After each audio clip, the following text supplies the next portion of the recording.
Life time science நேயர்களுக்கு வணக்கங்க.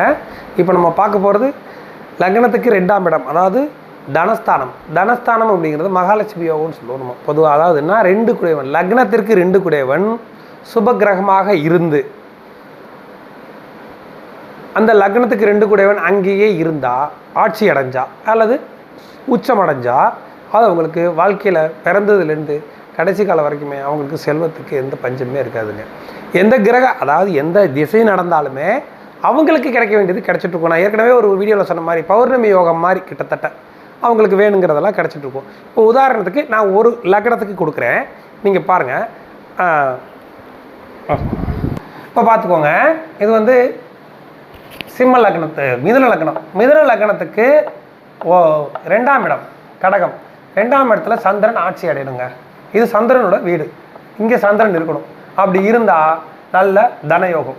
அதுக்கு அடுத்தபடியாக நான் இன்னும் 2 கிரகத்தை நான் உங்களுக்கு சொல்லிடுறேன். இந்த லக்னத்துக்கு பார்த்துக்கோங்க.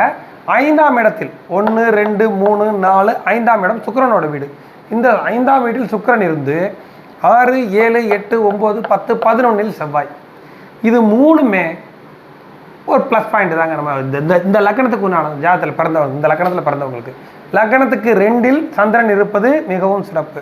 5இல் சுக்கிரன் இருக்க வேண்டும், 11இல் செவ்வாய் இருக்க வேண்டும். இதில் தனம்ங்கிறது மெயினானது கடக லக்னம் தான், கடகராசி தான். இங்கே சந்திரன் இங்கே இருக்கணும்.